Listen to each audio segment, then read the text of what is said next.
Hi, I'm Dr. Nancy Matthews, and I want to warmly welcome you to our course, Women and Global Human Rights, WGS 312.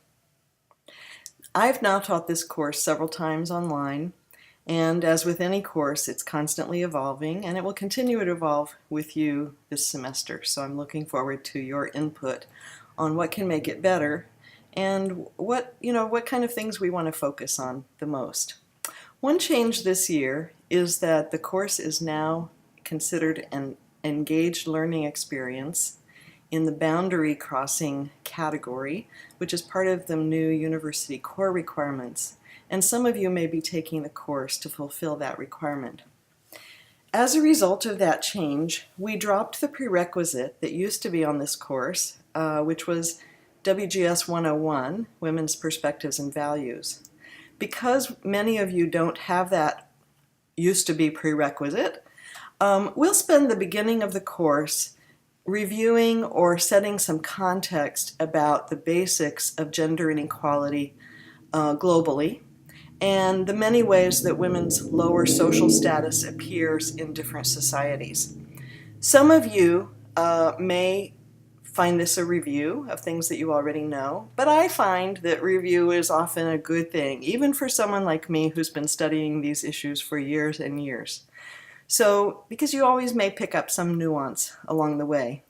For those of you who are new to this area of study, of women's and gender studies, you're going to need to pay particular attention to these first few weeks, which lay out some very basic knowledge that's important for the rest of the course. Because this is a global course, it's very important that we adopt a multicultural perspective on what we're learning about. All people tend to be ethnocentric.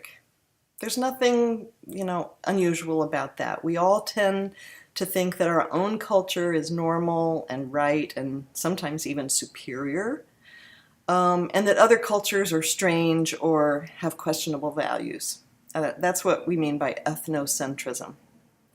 For some of us,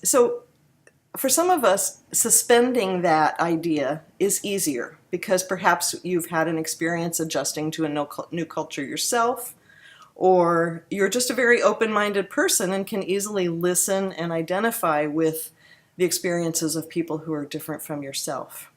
For others of us, this can be quite challenging.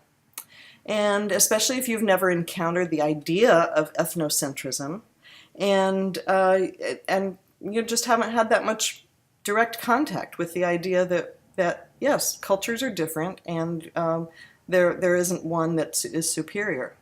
So I urge you to adopt an open mind throughout this course. We want to understand the influence of culture on women's status and experiences. Now I'm going to present you with a contradictory or possibly contradictory idea. Because this is a feminist course, that is one that starts from the important idea that people of all genders are entitled to political, economic, and social equality. One of our goals will be to notice, analyze, and critique the ways in which societies have not granted equality to all genders. This can feel like contradiction from the previous idea of suspending our natural ethnocentrism, but I urge you to work on finding the place where you can keep both of those ideas in your mind. Listening to people from other cultures who are trying to improve women's status in their own societies is the best way of doing this, I believe. And we will do a lot of that in this course. To wrap up this welcome, I want to urge you to see these early weeks as a foundation that will serve you throughout the course. And so pay particular attention, even if you think you know a lot of this stuff, to what we're talking about.